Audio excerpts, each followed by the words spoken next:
we'll look at the meaning of derivative. Okay, this ball is falling from the height of 80 meters, and gravitational acceleration is about 10 meter per square seconds for convenience.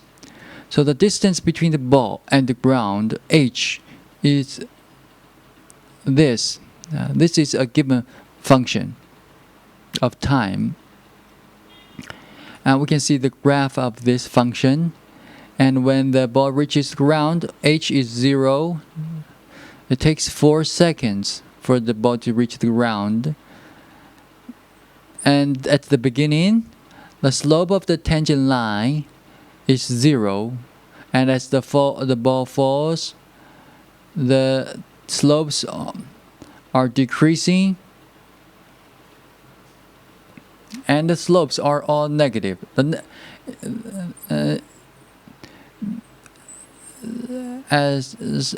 it means the distance is decreasing, and the absolute values of the slopes are increasing. So it means the derivative. It means the rate of change, or the speed of the ball is the instantaneous speed of the ball is increasing. The rate of change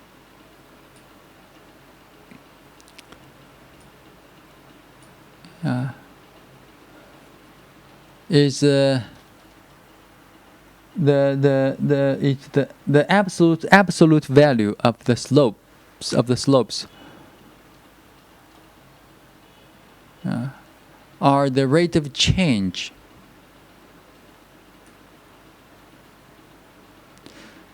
And the velocity is the derivative of this function, dh over dt. That is this. As time is 4 seconds, v is minus 40. Minus means the slope of the tangent line at time 4 seconds is negative. It means the distance is decreasing, but this is the ground, so this is the minimum distance. And 40 is the speed of the ball, the instantaneous speed of the ball.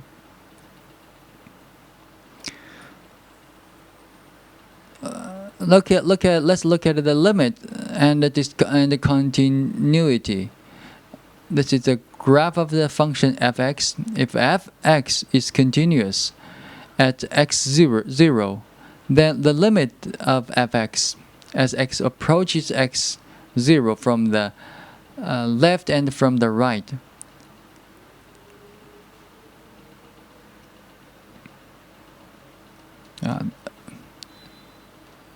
exists and equal, and the limit is equal to fx0. If this is this function is continuous at this point, it means the limit from the left and from the right are equal.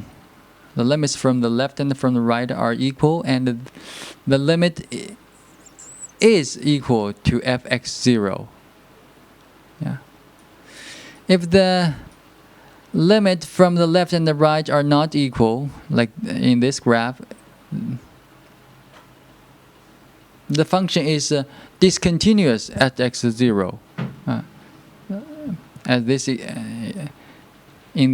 is an example of jumping discontinuity. Even if the limits from the left and from the right are equal,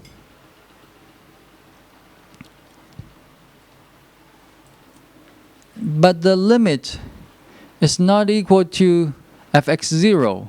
The limit as x approaches 0 is not equal to fx0. Then this function is discontinuous at x0. This is an example situation of removable discontinuity.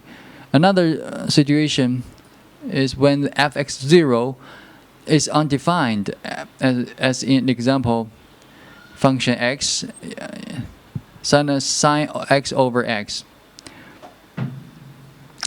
X cannot be 0. X cannot be 0, fx is undefined. And the limit of this function as x approaches 0 is 1, but f0 is undefined, so this function is discontinuous at 0. Example 2, fx is this. The limit of this function as x approaches 0 is 0, but x cannot be 0, f0 is undefined, so this function is discontinuous at 0.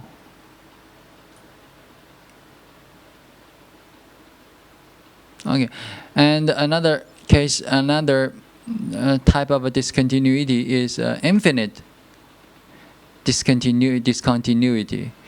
This is a function 1 over x, on 1 over x, and the diagram is here, and the limit from the left and from the right are different, and f0 is undefined. X cannot be 0, so this function is discontinuous at 0, and this is a graph of a derivative of this function, and this function minus 1 over x squared, it is discontinuous at 0. As you can see that x cannot be 0, as this function here, x cannot be 0, so here x cannot be 0, f0 is undefined, even though the limit of this function as x approaches 0 from the left and the limit as x approaches 0 from the right are equal, but f0 is undefined, so this function is discontinuous at 0.